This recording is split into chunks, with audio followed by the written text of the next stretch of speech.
Welcome friends, home techs and tips channel में आपका बहुत बहुत स्वागत है। आज हम आपको बताने वाले हैं एक ऑफग्रिड सिस्टम बना रहे हैं छोटा सा, जिसमें ये आप देख रहे हैं लूम के माउंटिंग स्ट्रक्चर है। ये दो पैनल हैं 125 वाट के। आप ये पीछे तरफ देख सकते हैं, ये 125 वाट के दो पैनल हैं। इन पैनलों को माउंटिंग स्ट्रक्चर पे माउंट करके इनसे एक ऑफग्रिड सिस्टम बना रहे हैं, जिसमें हम इन्वर्टर को यूज करके, एक कन्वर्जन किट को यूज करके एक नॉर्मल इन्वर्टर को सोलर इन्वर्टर बनाएंगे। उसकी पूरी प्रोसेस है। तो सबसे पहले ये पैनल को सही तरीके से रखने के लिए हम ये माउंटिंग स्ट्रक्चर का यूज कर लेते हैं। इसके साथ हमारे पास ये जो माउंटिंग स्ट्रक्चर में पाना यूज होते हैं, जिनको टूल्स कहते हैं, जिसपे ये इसको पट्टी पाना कहते हैं। तो ये एक 19 नंबर का यूज होगा इसमें, और एक 19 नंबर का रिंग यूज होगा। तो ये रिंग हो गया, और बाकी ये 11 नंबर के हैं। और एक डिजिटल मीटर की जरूरत पड़ेगी, जिससे हम मेजर करेंगे कि कितना एम्पियर करंट ये निकालेगा। क्योंकि माउंटिंग स्ट्रक्चर का होना किस लिए जरूरी और माउंटिंग स्ट्रक्चर क्यों जरूरी, इसका आपको मैं बता दूं कि ये इस तरीके से रखे हुए थे 2-3 दिन से। तो जो ये बोल्ट तो सेम दे रहे थे, लेकिन एम्पियर बहुत कम दे रहे थे।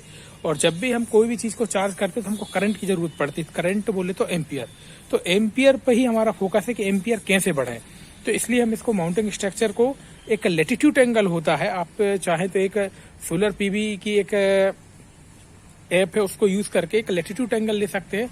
तो अभी मैंने इनको एक लैटिट्यूड एंगल में रखा हुआ है। माउंटिंग स्ट्रक्चर लगाकर फिर हम इसको लैटिट्यूड एंगल में मिलाएंगे और फिर इसका हम करंट चेक करेंगे। तो चलिए अब ये माउंटिंग स्ट्रक्चर का हम लगाते हैं। देखिए दोस्तों, ये अभी हमने इनको जमा लिया है। तो इनको जमाने का सही तरीका क्या है, ये आप देख सकते हैं। ये बड़ा लेग इस तरफ रहेगा, छोटा लेग नीचे तरफ रहेगा, और इसमें ये जो कैप्सूल होल्स हैं, ये कैप्सूल होल्स बोलते हैं इनको, ये ऊपर की तरफ रहेंगे। ये देखिए आप इसमें, आपको इसमें दिख रहा है, क्योंकि इन्हीं पर पैनल कसाएगा। तो ये पूरा स्ट्रक्चर इस तरीके से आप देखिए, ये इस तरीके से इसमें कसा जाएगा, ऐसा ठीक दिख रहा है आपको। तो अब हम इसको लगाते हैं कि ये देखिए किन्ने भी रखा हुआ है, इस तरीके से लगेगा। देखिए ये हमारा पूरा माउंटिंग स्ट्रक्चर लग चुका है। ये हमने पैनल को भी लगा दिए हैं, और ये इनके मैं आपको कनेक्शन और दिखा देता हूँ।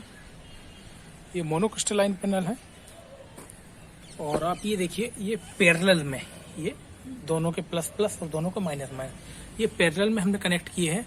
मतलब कहने का मतलब है 2 प्लस है और 2 माइनस है, और फिर इन 2 प्लस 2 माइनस के बाद एक प्लस और एक माइनस आ रहा है। तो इसका बेनिफिट ये रहता है पैरेलल में करने से, क्या एम्पियर है जो प्लस हो जाते हैं। बोल्ट सेम ही रहते हैं, क्योंकि इन दोनों के बोल्ट 12 ही बोल्ट रहेंगे, लेकिन एम्पियर बढ़ जाएंगे। यदि हम इनको सीरीज में लगाते हैं तो एम्पियर भी बढ़ जाते और बोल्ट भी बढ़ जाते। तो हमको सिर्फ एम्पियर बढ़ाना थी, बोल्ट नहीं बढ़ाना थी, क्योंकि हमारा चार्जर कंट्रोलर 12 वोल्ट का है। तो इसलिए हमने इनको पैरेलल में किया है, जिसमें 12 वोल्ट हमको रेगुलरली मिले, लेकिन एम्पियर ज्यादा मिले। तो अब मैं आपको बता देता हूँ, ये पूरा सेटअप आप देखिए, ये है, ये देखिए केबल गई हुई है, ये यहाँ से,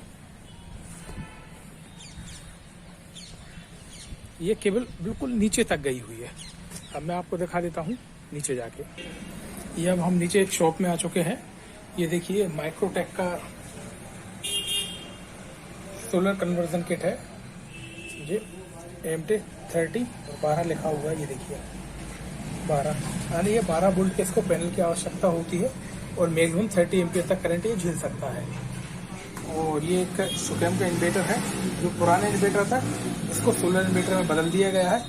और ये लुमिनस की बैटरी रखी हुई है, 150 एच की सोलर बैटरी है, जो कि कहने का मतलब है, इसमें जो सोलर का अपन नियम कहते हैं, सोलर के नियम के अनुसार 150 एच की बैटरी के लिए 300 वाट के पैनल चाहिए। हमारे पास 250 वाट के पैनल है और 150 एच की बैटरी है।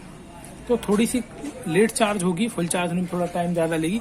लेकिन आपको मैं बेनिफिट बताऊं कि हमने इसलिए कम थोड़ा रखा है पैनल एक, कि हमारा लोड ही कम है।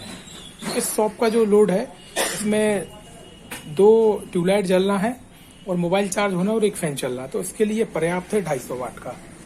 तो ये आप पूरा सेटअप देख सकते हैं। और इस सेटअप में यदि आपको कोई दिक्कत जाए, या इस तरीके के बनाने में कोई जाए, ये आप इस तरफ पीछे भी मैं दिखा देता हूँ आपको। ये पीछे वायरिंग गई हुई, ये AC आउटपुट है, ये पैनल क्या है, और ये बैटरी के वायर है। अब वायरिंग का भी बता देता हूँ। ये 2 वायर आए हुए हैं, ये 2 वायर आपको दिख रहे हैं, ये दो माइनस के वायर बैटरी पर आए हैं और 2 प्लस के वायर बैटरी पर आए हैं। तो 2 कौन कौन से, एक चार्जर कंट्रोलर का है और एक इन्वर्टर का है। ये यहाँ भी एक चार्जर कंट्रोलर का और एक इन्वर्टर का है। यदि इसके बाद भी कोई जानकारी छूटती है तो मैं आपको अगले वीडियो में कवर कर दूंगा। तो इस वीडियो को वॉच करने के लिए आपका बहुत बहुत धन्यवाद। और सोलर से कोई भी रिलेटेड वीडियो या कोई भी जानकारी जानना चाहते हैं तो मैं आपको बताता हूँ। और अब शाम हो गई है, कल आपको मैं इसके एम्पियर चेक करके बताऊंगा। Thank you, bye bye.